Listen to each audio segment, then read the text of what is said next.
सिपाही की बेटी शाइस्ता परवीन कैसे बनी थी डॉन। अतीक अहमद की पत्नी की वह कहानी जो आप नहीं जानते। अतीक अहमद से भी बड़ा था शाइस्ता परवीन का डॉन बनने की सपना। लेडी डॉन की कहानी सुनकर आप चौंक जाएंगे। डॉन बनने के बाद पुलिस कांस्टेबल की बेटी पर आया था अतीक अहमद का दिल। ऐसे हुई थी शाइस्ता से मुलाकात। क्या यूपी पुलिस ने वही गलती कर दी है जो शाइस्ता परवीन चाहती थी? अतीक अहमद तो सिर्फ एक मोहरा था। शाइस्ता परवीन की कहानी जानकर आप हिल जाएंगे। शादी से पहले शाइस्ता ने अतीक से भी बड़ा डॉन बनने का सपना देख लिया था। शाइस्ता परवीन को यूपी पुलिस अभी तक क्यों नहीं पकड़ पा रही है? इसका जवाब है कि शाइस्ता परवीन एक खुद यूपी पुलिस की बेटी है। अतीक से मुलाकात होने से पहले शाइस्ता की जिंदगी पुलिस के बीच गुजरी है। यूपी पुलिस की सोच से 4 कदम आगे की हमेशा शाइस्ता को पता होता है। कोई भी पुलिस वाला अपनी बेटी को माफिया और डॉन के साथ शादी करने को तैयार नहीं होगा। शाइस्ता परवीन पढ़ी लिखी थी, ग्रेजुएट थी, जबकि अतीक अहमद 10वीं फेल था। ऐसे में आपको पहले बता दें कि आखिर माफिया अतीक अहमद की शादी यूपी पुलिस सिपाही की बेटी शाइस्ता से कैसे हुई। अतीक अहमद जब जेल में था तो उसकी जगह पर बीबी शाइस्ता परवीन अपनी पति की जुर्म की दुनिया को संभालने लगी थी और इसके बाद से ही शाइस्ता परवीन को भी लेडी डॉन कहा जाने लगा। किससे क्या रंगदारी मांगने हैं, किसे धमकी दिलानी है, यह सब कुछ शाइस्ता परवीन करती है। शाइस्ता और अतीक अहमद की शादी अगस्त 1996 में हुई थी। शाइस्ता पुलिस को चकमा देने में माहिर है, इसलिए क्योंकि वह खुद खाकी वर्दी से ताल्लुक रखती है। शाइस्ता का पूरा बचपन पुलिस थाने और चौकियों में बीता है।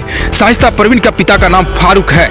वह पुलिस विभाग में सिपाही थे। थाना परिसर में उसका परिवार रहा है। बचपन में ही उसने देखा था कि कैसे पुलिस का किसी का पीछा करती है, कैसे कोई पुलिस को कैसे चकमा देती है। उसे यह सब कुछ बचपन में ही देखने को मिल चुका था। 1996 तक अतीक अहमद प्रयागराज का डॉन बन चुका था। अतीक अहमद के खिलाफ दर्जनों FIR हो चुके थे। इधर शाइस्ता परवीन भी स्कूल के दिनों से तेज तर्रार प्रयागराज से पढ़ाई की और इसी दौरान अतीक अहमद के काम से शाइस्ता परवीन बहुत खुश थी। बताया जा रहा है कि अतीक अहमद और शाइस्ता का परिवार से पहले से एक दूसरे को जानता था। शाइस्ता परवीन भी अपनी शोहरत चाहती थी। इसी उम्मीद से माफिया अतीक अहमद से शादी करने का फैसला किया। लेकिन शादी के बाद शाइस्ता की जिंदगी घर तक ही सिमट ही गई थी। लेकिन जब योगी आदित्यनाथ मुख्यमंत्री बने और अतीक अहमद को जेल हुई, उसके बाद अतीक अहमद के सभी इस काम को शाइस्ता संभालने लगी।